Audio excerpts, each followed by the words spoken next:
Disclaimer: this is an audiobook recording performed for educational purposes through fair use. I do not claim any of the text being read to be mine or written by me. This is Rich Dad Poor Dad by Robert Kiyosaki. Epilogue of Rich Dad Poor Dad. How to pay for a child's college education for $7,000. As the book draws to a close and approaches publication, I would like to share a final thoughts with you. The main reason I wrote this book was to share insights into how increased financial intelligence can be used to solve many of life's common problems. Without financial training, we all too often use the standard formulas to get through life, such as to work hard, save, borrow, and pay excessive taxes. Today we need better information. I use the following story as a final example of a financial problem that confronts many young families today.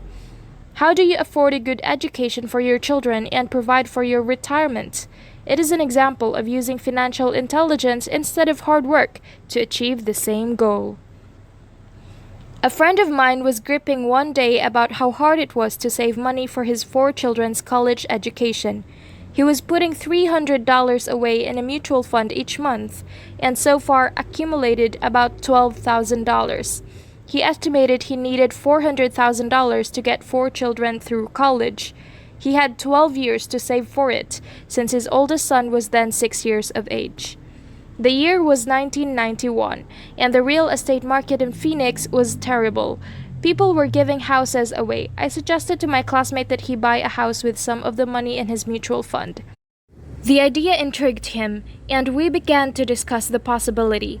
His primary concern was that he did not have the credit with the bank to buy another house, since he was so overextended. I assured him that there were other ways to finance a property other than through the bank.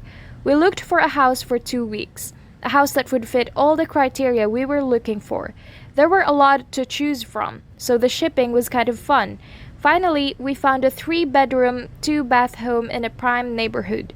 The owner had been downsized and needed to sell all the day because he and his family were moving to California where another job waited. He wanted $102,000, but we offered only $79,000. He took it immediately.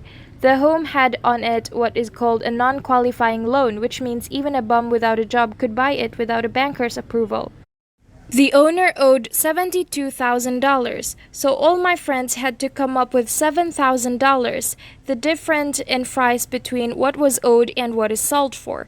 As soon as the owner moved, my friend put the house up for rent. After all expenses were paid, including the mortgage, he put about $125 in his pocket each month. His plan was to keep the house for 12 years and let the mortgage get paid down faster by applying the extra $125 to the principal each month. We figured that in 12 years, a large portion of the mortgage would be paid off and he could possibly be clearing $800 a month by the time his first child went to college. He could also sell the house if it had appreciated in value. In 1994, the real estate market suddenly changed in Phoenix, and he was offered $156,000 for the same house by the tenant who lived in it and loved it.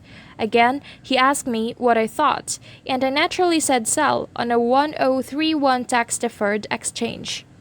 Suddenly, he had nearly $80,000 to operate with. I called another friend in Austin, Texas, who then moved his tax-deferred money into a mini storage facility. Within 3 months, he began receiving checks for a little less than $1,000 a month in income, which he then poured back into the college mutual fund that was now building much faster. In 1996, the mini warehouse sold and he received a check for nearly $330,000 as proceeds from the sale, which was again rolled into a new project that would now throw off over $3,000 a month in income, again going into the college mutual fund. He is now very confident that his goal of $400,000 will be met easily. And it only took $7,000 to start and a little financial intelligence. His children will be able to afford the education that they want, and he will then use the underlying asset wrapped in his C corporation to pay for his retirement. As a result of this successful investment strategy, he will be able to retire early. Thank you for reading this book.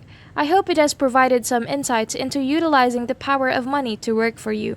Today, we need greater financial intelligence to simply survive. The idea that it takes money to make money is the thinking of financially unsophisticated people. It does not mean that they're not intelligent.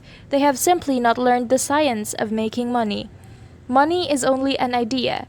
If you want more money, simply change your thinking. Every self-made person started small with an idea, then turned it into something big. The same applies with investing. It takes only a few dollars to start and grow it into something big. I meet so many people who spend their lives chasing the big deal or trying to amass a lot of money to get into big deal, but to me that is foolish. Too often I have seen unsophisticated investors put their large nest egg into one deal and lose most of it rapidly. They may have been good workers, but they were not good investors. Education and wisdom about money are important. Start early, buy a book, go to a seminar, practice, start small. I turned $5,000 cash into a $1 million asset, producing $5,000 a month cash flow in less than 6 years.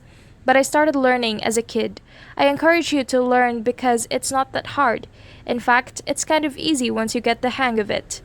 I think I have made my message clear. It's what is in your head that determines what is in your hands. Money is only an idea. There is a great book called Think and Grow Rich. The title is not Work Hard and Grow Rich. Learn to have money work hard for you and your life will be easier and happier. Today, don't play it safe. Play it smart. Take action. Many of you were given two great gifts, your mind and your time. It is up to you to do what you please with both. With each dollar bill that enters your hand, you and only you have the power to determine your destiny. Spend it foolishly, you choose to be poor.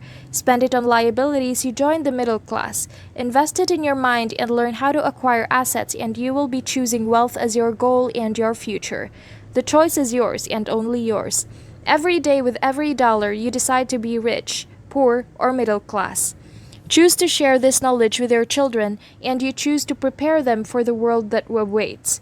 No one else will. You and your children's future will be determined by choices you make today, not tomorrow. We wish you great wealth and much happiness with this fabulous gift called life. Robert Kiyosaki, Sharon Lester.